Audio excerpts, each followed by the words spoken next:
राधे राधे, नमस्कार दोस्तों, स्वागत है आपका हमारे YouTube चैनल शांति MP07 पर। तो दोस्तों, अगर आपने अभी तक हमारा चैनल सब्सक्राइब नहीं किया है तो प्लीज सब्सक्राइब कर लीजिए और बेल आइकन को भी प्रेस कर दीजिए। तो क्योंकि अब आने वाली है हमारी एक सीरीज जिसमें हम आपको हंसाने के साथ एक बहुत बड़ा मैसेज भी देने वाले हैं दोस्तों, जिसके लिए हमने रखे हैं कुछ इंटरव्यू। और हम सबसे पहले इंटरव्यू लेने वाले हैं अपने पहले गुरु का। हाँ, वो हमारे मम्मी पापा हैं। दोस्तों, जल्दी से सब्सक्राइब कीजिए और बेल आइकन को प्रेस कर दीजिए। और अभी पापा जी को आने में थोड़ा टाइम है, तो तब तक हम बहुत ही इम्पोर्टेंट टॉपिक पे बात करते हैं। और वो टॉपिक है हमारा स्कूल। तो स्कूल एक ऐसी जगह है जहाँ जाकर तुम भूल ही जाओ कि तुम्हारे शरीर पे तुम्हारा थोड़ा सा भी हक है। ये लोग तुम्हारे साथ कुछ भी कर सकते हैं।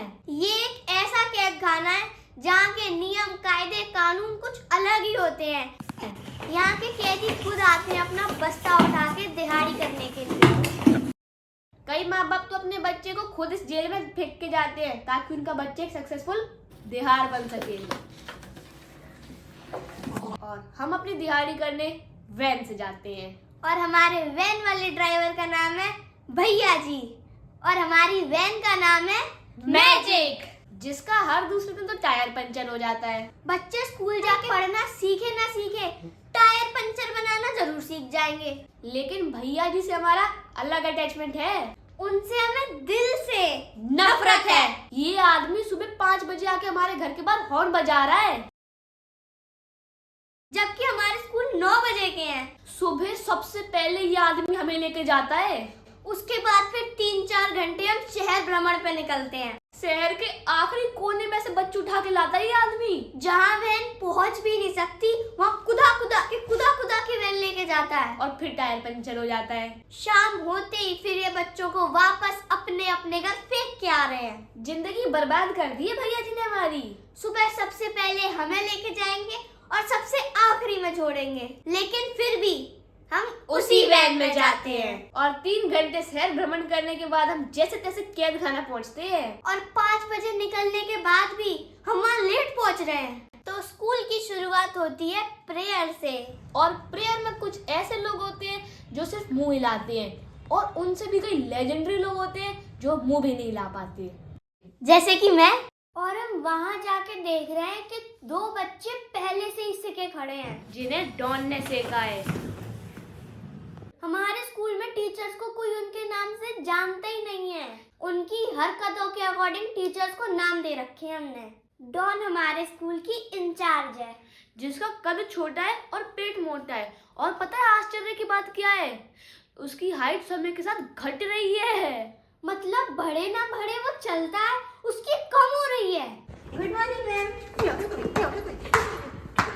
डॉन बहुत स्ट्रगल करके कार से स्कूल आती है, वो भी खड़े होके, क्योंकि अगर वो बैठ जाए तो उसे सामने की सड़क नहीं दिखती। वो अलग बात है कि खड़े होके भी नहीं दिखती। रोज रास्ते में 2-4 कुत्ते कुचल के आती है वो। डॉन इस कैद खाने में अपने ऑफिस में बैठती थी और उसने कैमरे लगा रखे थे जगह जगह स्नाइपर की तरह। कोई भी कैदी कुछ गलत गतिविधि करता वो पकड़ा गया, वहीं पे हमारे इंग्लिश वाले टीचर का नाम है छोटा भीम। इससे चिड़चिड़ा आदमी मैंने कहीं नहीं देखा। इसकी हॉबी है लड़कों को कूटना। उस बेचारे की हाइट इतनी छोटी है कि उसका हाथ बच्चे के मुंह तक पहुंचता ही नहीं है। उचक उचक के मारता है वो। सर, ये कॉपी चेक कर दोगे?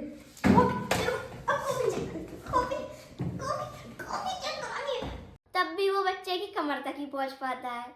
कभी कभी तो मुझे लगता है कि उन्हें सैलरी बच्चों को सेकने की मिलती है। कभी किसी बच्चे को ज्यादा कूट दिया, कोई बच्चा घायल हो गया, तो मुझे लगता है उनको बोनस मिलता है इस बात का। ये आदमी इंग्लिश को इंग्लिश में ही ट्रांसलेट करके चला जाता है। इंग्लिश हमारी खुली आंखों के सामने। हमारे स्कूल में आए दिन टीचर्स की मीटिंग होती रहती है, और पता नहीं वो लोग उसमें क्या करते हैं।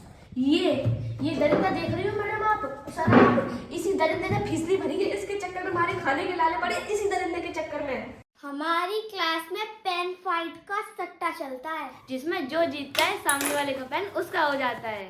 बेचारे बच्चे अपना सब कुछ दांव पर लगा के कर्जे में डूब जाते हैं। लेकिन ये बच्चे फिर भी हार नहीं मानते। अपने दोस्त से पेन उधार लेके खेलते हैं। कोई बात नहीं, खेल ले। और वापस हार जाते हैं।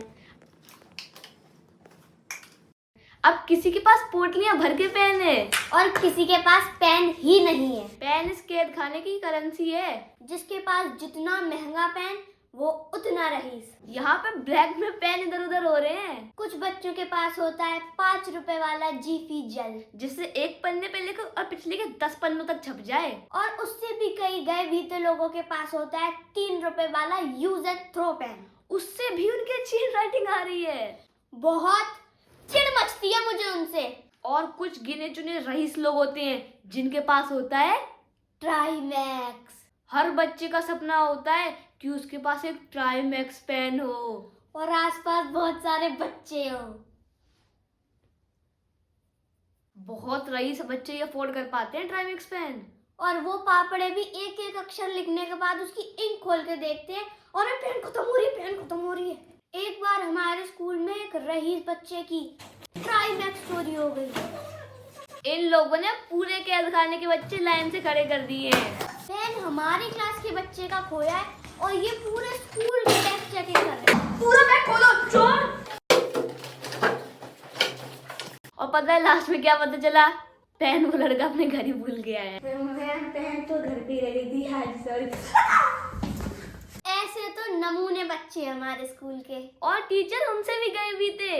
इधर वॉशरूम में बच्चों ने तांडव मचा के रखा है। 4 बच्चे वॉशरूम में जाके बस खड़े ही हैं, कुछ भी नहीं कर रहे हैं वो वहाँ पे। उनको मन की शांति मिल रही है वहां जाके।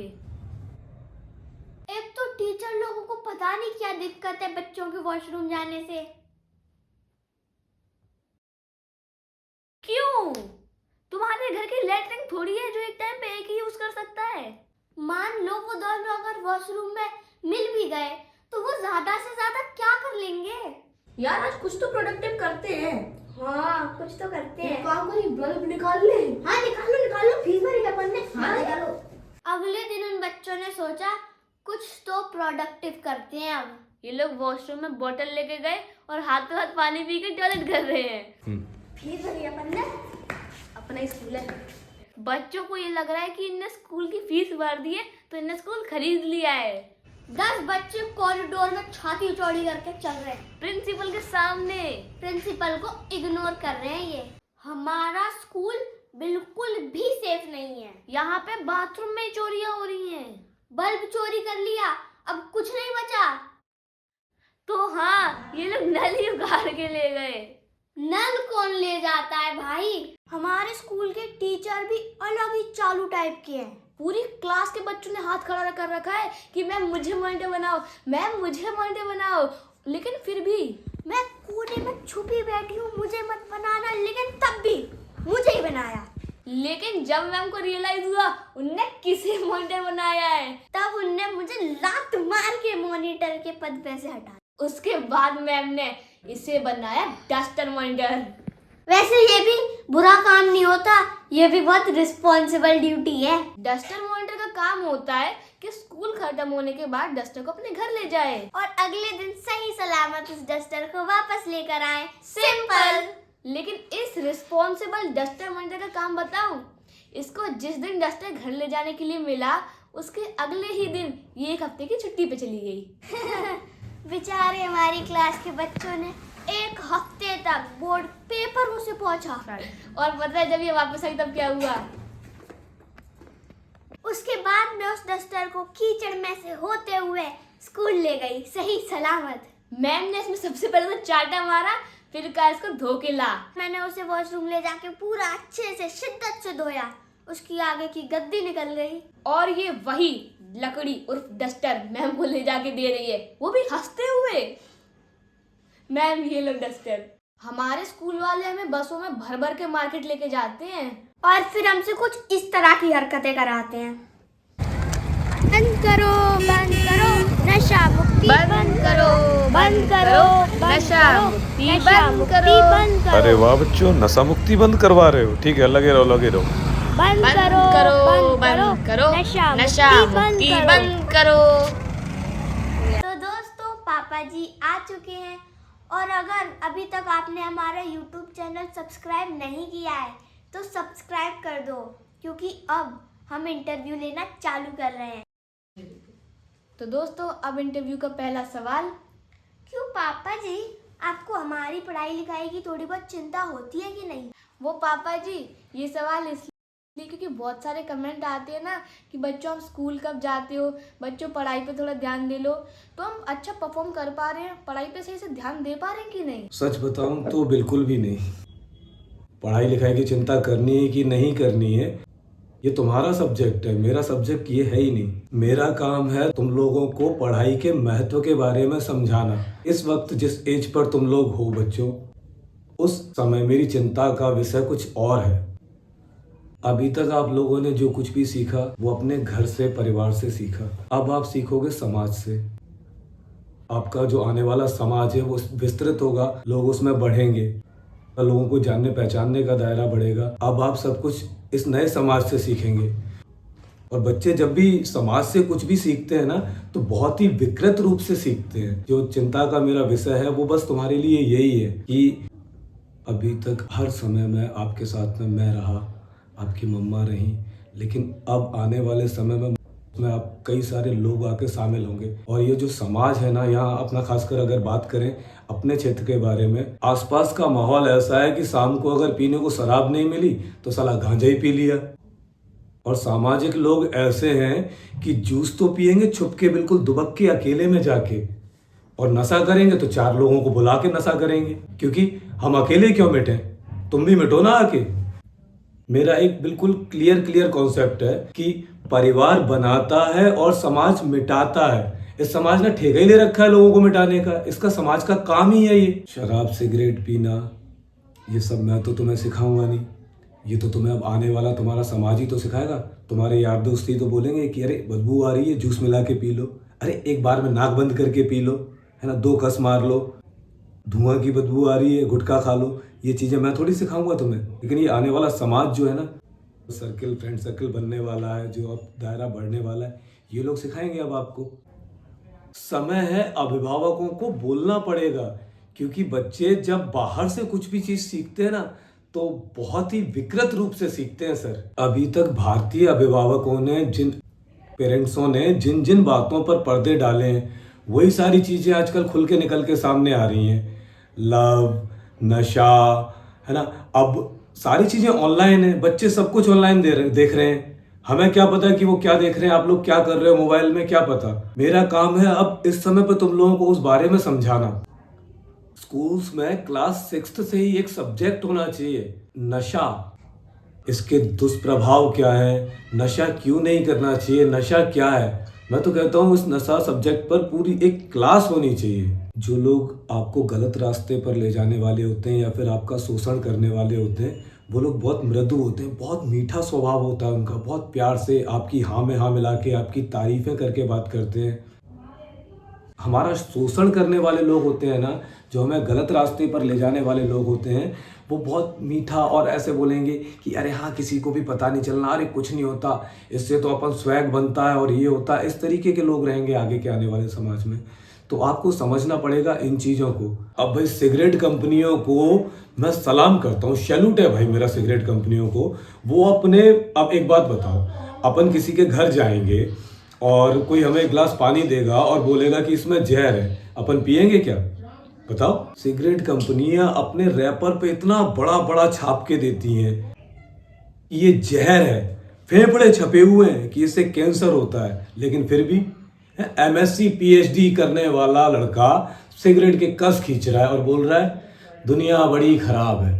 तो अब आपके फ्यूचर में या फिर प्रेजेंट में अब जो समय चल रहा है और जो समय आने वाला है, मेरी जो चिंता का सब्जेक्ट है वो यही है। तो मैं सबसे पहले बस मैं ये चाहता हूँ कि आप लोग इस नशा शब्द से ऊपर उठ जाएं, इसको बहुत अच्छी तरीके से समझ लें। तो बच्चों, जो नशे की शुरुआत होती है वो गुटखा और सिगरेट से ही होती है। तो आप लोग इसके बारे में क्या क्या जानते हैं, थोड़ा सा मुझे बताओ, फिर मैं इसके बारे में आपको और थोड़ा सा गहराई से समझाता हूँ, इसके बारे में और जानने की हम लोग कोशिश करेंगे। इन चीज़ों से क्या है, भागने की ज़रूरत नहीं है, इन्हें समझने की ज़रूरत है, क्योंकि जब जो भी चीज़ें आप अगर समझ गए तो उन चीज़ों से आप ऊपर उठ जाएंगे। हाँ, तो फिर बच्चों तुम बताओ मुझे कि तुम सिगरेट और गुटखा के बारे में क्या जानते हो? पापा जी, अगर साइंस के जरिए समझें तो जब हम सिगरेट या बीड़ी का एक पफ अंदर लेते हैं या गुटखे की एक पीस इनहेल करते हैं तो हम केमिकल का एक मिक्सचर इनहेल कर रहे होते हैं। और इस केमिकल का मेन हीरो होता है निकोटीन। निकोटीन एक एडेप्टिव केमिकल कंपाउंड है जो कि टोबैको प्लांट यानी तंबाकू के पौधे में पाया जाता है। सबसे पहले जो निकोटीन होता है वो हमारे लंग्स के जरिए हमारे छोटे छोटे एयर सेल्स में पहुंच जाता है, जिन्हें हम एल्विलाई कहते हैं। एल्विलाई वह निकोटीन को आपके ब्लड स्ट्रीम में पहुंचाता है और ब्लड स्ट्रीम से वो आपके ब्रेन में बहुत तेजी से पहुंच जाता है। और ये सारी प्रक्रिया सिर्फ 10 से 15 सेकंड में हो जाती है। निकोटीन ब्रेन में पहुंचने के बाद ब्रेन में निकोटिनिक एसिटिलाइन रिसेप्टर बनाता है और ब्रेन से न्यूरोट्रांसमीटर को रिलीज करता है। एक मेन न्यूरोट्रांसमीटर जो रिलीज होता है वो है डोपामिन, जिसे अपन फील गुड केमिकल भी कह सकते हैं। डोपामिन ब्रेन के रिवॉर्ड सिस्टम को स्टिमुलेट करता है, जिससे प्लेजर और रिलैक्सिंग की फील आती है और उसी से सिगरेट पीना अच्छा लगता है। रिपीटिंग स्मोकिंग के साथ आपका ब्रेन टॉलरेट बिल्ड कर लेता है और सेम इफेक्ट पाने के लिए ज़्यादा निकोटीन चाहिए होता है जो आपको एडिक्शन की तरफ ले जाता है, जिससे आप लती हो जाते हैं। और जब निकोटीन लेवल ड्रॉप होता है तो फिर विड्रॉल सिस्टम शुरू हो जाता है। जैसे चिड़चिड़ापन, चिंता और लालसा, ये सब आपको एक और सिगरेट जलाने पे मजबूर करते हैं और बस यहीं से एडिक्शन साइकिल शुरू हो जाती है। निकोटीन की क्विक डिलीवरी, पाथवे का स्टिमुलाइजेशन, टॉलरेंस का डिफेंस सिस्टम, ये सब एक्सप्लेन करता है कि सिगरेट या तंबाकू से कैसे नशा होता है और लोग इसके लती कैसे हो जाते हैं। लेकिन पापा जी, निकोटीन इतना खतरनाक है और बच्चे स्कूल में ही सिगरेट और गुटखा खा रहे हैं, तो गवर्नमेंट इसको बैन क्यों नहीं कर रही है? पापा जी लेकिन ये तंबाकू का पौधा आया कहाँ से? और इसको नशे की तरह यूज किया जा सकता है, ऐसा किसके दिमाग में ख्याल आया होगा? और पापा जी, जब पेरेंट्स को पता है कि निकोटीन कितना खतरनाक है तो वो अपने बच्चों को रोक क्यों नहीं पाते हैं? और वो खुद भी निकोटीन का यूज क्यों करते हैं? जब ये इतना खतरनाक है तो ये हमारे आसपास ऐसे खुले में क्यों बिकता है? और हमारे आसपास वाले लोग इतनी शान से इसे खाते हैं। इसमें ऐसा क्या है कि लोगों को पता है कि ये इतना जानलेवा है तब भी लोग इसकी तरफ अट्रैक्ट होते हैं? और पापा जी, क्या इस नशे से निकल पाना पॉसिबल है? क्या सचमुच नशे से दूरी बनाई जा सकती है? अरे अरे अरे अरे, इतने सारे सवाल। बच्चों, अगर इतने सारे सवालों का जवाब दूंगा तो वीडियो बहुत ज्यादा बड़ा हो जाएगा। अब आप एक काम करो, इस वीडियो को यहीं कट करके अपलोड करो और बाकी जो आपके सवाल हैं, इन सवालों के जवाब के साथ में बहुत बिल्कुल थोड़े से रेस्ट के बाद में आगे अपन फिर से वीडियो कंटिन्यू करते हैं। ओके? तो दोस्तों, अगर आपने अभी तक ये वीडियो पूरी देखी है तो इस वीडियो को एक लाइक कर दीजिए, चैनल को सब्सक्राइब कर दीजिए और हाँ, कमेंट में हमें इस वीडियो के रिव्यूज तो बता दो। आगे पापा जी के साथ आने वाले वीडियोस बहुत इंटरेस्टिंग और नॉलेजफुल होने वाले हैं और फन के साथ। तो जल्दी से सब्सक्राइब कर लीजिए। थैंक यू दोस्तों। पार्ट 2 आने वाला है।